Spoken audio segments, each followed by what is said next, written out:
안녕하세요. 부자오빠입니다. 삼성전자에 또 호재가 있습니다. 올해 2분기 들어서 D램 가격이 급등하고 있습니다. 2분기부터는 D램 가격이 많이 오를 것이라고 예상이 되긴 했었는데 지금 당초 예상치를 상회하고 있죠. 그래서 지금 전망을 보면 최대 25%까지도 오를 것이라는 전망이 많이 있습니다. 설마 삼성전자에 투자하시는 분들 중에 D램 글로벌 점유율 1위가 삼성전자라는 사실을 모르시는 분은 안 계시겠죠. 점유율이 가장 높은 만큼 D램 가격이 상승하게 되면 가장 큰 수혜를 보는 게 바로 삼성전자입니다. 자, 그런데 조금 애매한 부분이 있긴 하죠. D램 점유율 자체는 삼성전자가 1위가 맞지만 매출 대비해서 D램 비중이 가장 높은 기업은 삼성전자가 아니라 하이닉스입니다. 액수 자체로만 보면 분명히 삼성전자가 가장 큰 수혜를 보는 것은 맞지만 삼성은 아시다시피 D램 말고도 너무나도 다양한 사업을 하고 있기 때문에 D램 하나만 가지고 전체 실적이 좋게 나온다고 단정 지을 수는 없긴 합니다. 어찌됐든 D램 가격이 오른다는 것은 삼성전자에게 있어서 분명히 엄청난 호재는 맞습니다. 그런데 오늘 주가를 보면 1.5%가 빠졌죠. 저도 이럴 때는 솔직히 기분이 썩 좋진 않습니다. 아무리 선반영이 됐다고는 하지만 예상치를 상회하는 가격 급등이 나와줬으면 조금 주가가 올라줄 만도 한데 오늘도 역시 호재에도 불구하고 주가는 꿈쩍도 하지 않고 있습니다. 오늘도 아마 두 가지 반응이 나왔을 것 같은데 짜증나서 그냥 던져버린 분도 계실 거고 이때가 기회라고 생각하고 줍줍한 분도 분명히 계실 겁니다. 어떤 게 좋은 선택이었는지는 나중에 가보면 자연스럽게 알게 될 겁니다. 그나마 위안을 삼자면 오늘 삼성전자만 떨어진 건 아니고요. 코스피 자체가 1.5% 하락했습니다. 어떻게 보면 코스피 평균만큼만 딱 떨어졌기 때문에 삼성전자를 욕할 건 아니지만 어쨌든 호재가 있는데도 주가가 이렇게 떨어지면 솔직히 투자자 입장에서는 조금 기운이 빠지는 것은 사실입니다. 어떤 종목이든지 장기 투자하기 어려운 이유가 바로 이런 부분 때문입니다. 삼성전자 같은 경우는 거의 국민주인데다가 실적 좋고 미래 전망 밝은 거는 누구나 다 인정을 합니다. 기대치가 워낙에 높으니까 심지어 호재가 있는데도 주가가 빠지면 그만큼 실망도 더 크기 때문에 털고 나가시는 분들이 많은 것으로 생각이 듭니다. 그래서 주식으로 돈 벌기가 어렵다는 생각이 들고요. 특히 개인들은 장기 투자하기가 정말 어려운 것 같습니다. 결코 쉽지는 않겠지만 지금의 이런 답답한 상황을 잘 견뎌내시고 극복하시기를 바라겠습니다. 오늘 코스피 투자자별 매매 동향을 보니까 개인이 거의 2조 7천억을 순매수를 했고요.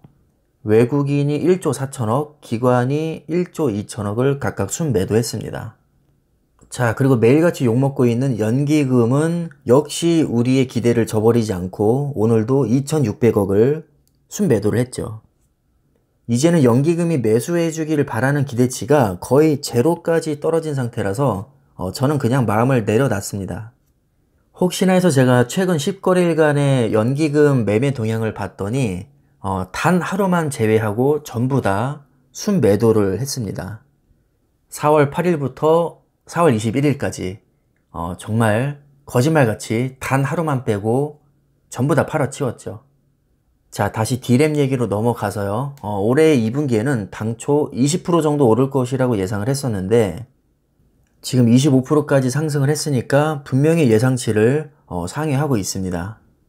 가격이 상승한 이유는 뻔하죠. 수요량이 늘어났기 때문입니다. 특히 PC 제조사와 중국 스마트폰 기업들이 D램 주문을 많이 넣었고 데이터 센터도 예상치보다는 많이 주문을 했습니다. 특히 PC D램은 노트북 수요가 폭증하면서 가격이 지금 급등하고 있는데 앞서 봤던 스마트폰이나 PC, 노트북, 데이터 센터의 공통점은 온라인과의 매개체라는 겁니다. 지금 백신이 나와 있다고는 하지만 사실 접종률도 굉장히 낮은 데다가 이 바이러스 확산이 좀처럼 수그러들 기미를 보이지 않고 있거든요. 그러다 보니까 자연스럽게 원격 수업이나 재택근무가 확대가 되고 있습니다. 이게 잠깐 반짝하고 말 게 아니라 제가 볼 때는 쭉 이어질 것 같습니다. 심지어 바이러스 사태가 어느 정도 해소가 된다고 해도 이미 편리함의 맛을 들인 이상 온라인 시장이 뭐 확대되면 확대됐지 줄어들 것 같지는 않습니다. 더구나 2분기는 이 바이러스가 아니더라도 원래 성수기에 해당이 되기 때문에 제조사들의 노트북 생산량이 전분기 대비해서 약 8% 정도 늘어날 것으로 지금 예상이 되고 있죠. 이 D램에도 정말 여러 종류가 있는데요. 데이터 센터에는 서버 D램, 스마트폰에는 모바일 D램, 그리고 가전에도 스페셜티 D램이 들어갑니다. 그리고 우리가 PC방이나 집에서 주로 게임을 할 때 많이 쓰는 데스크탑용 PC에도 PC용 D램이 들어가죠. 특히 서버 D램 같은 경우는 거의 뭐 공룡 기업들에서 대량으로 주문을 해가기 때문에 여기서 발생하는 매출도 정말 상당합니다. 이렇게 규모가 큰 서버 D램 시장도 당초에는 20% 정도 인상할 것이라고 예상을 했었는데 최근에 이 인상안을 최대 25%까지 상향 조정을 했습니다. 서버 D램 같은 경우는 클라우드 서비스 업체에서 주로 주문을 해가는데 여기에 관련된 업체가 정말 어마어마한 기업들입니다. 현재 클라우드 서비스 업체에서 점유율 세계 1위를 하고 있는 기업이 바로 아마존이고요. 그 다음이 마이크로소프트, 구글, 알리바바, IBM 순입니다. 다시 말하면 이런 기업들이 삼성전자의 VIP 고객이라는 거죠. 클라우드 서비스 시장은 의심의 여지 없이 무조건 성장할 것이 뻔하기 때문에 삼성전자는 굉장히 안정적인 수익 구조를 가지고 있습니다. 우리가 흔히 친구를 보면 그 사람의 수준을 알 수 있다고 하는데 삼성전자의 주요 고객을 보면 삼성전자의 수준을 어느 정도 알 수 있습니다. 각 사업별로 주요 고객들을 보면 거의 세계 탑 클래스 기업들이 대거 포진해 있습니다. 일종의 공생관계이기 때문에 그 기업들의 수요량이 늘어나면 삼성전자의 매출도 당연히 같이 늘어나겠죠.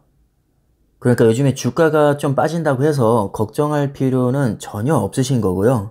이런 거대 공룡 기업들과 삼성전자는 같이 성장하게 되어 있습니다. 그러니까 너무 걱정하지 마시고 주가가 떡상할 날을 기다리면서 그때까지는 꾹 참고 수량을 충분히 모으시면 됩니다. 인내심과 확신을 가지고 투자하시면 반드시 저는 좋은 결과 있을 거라고 생각을 하고 있습니다. 자, 그럼 오늘 영상은 이쯤에서 마무리하겠습니다. 감사합니다.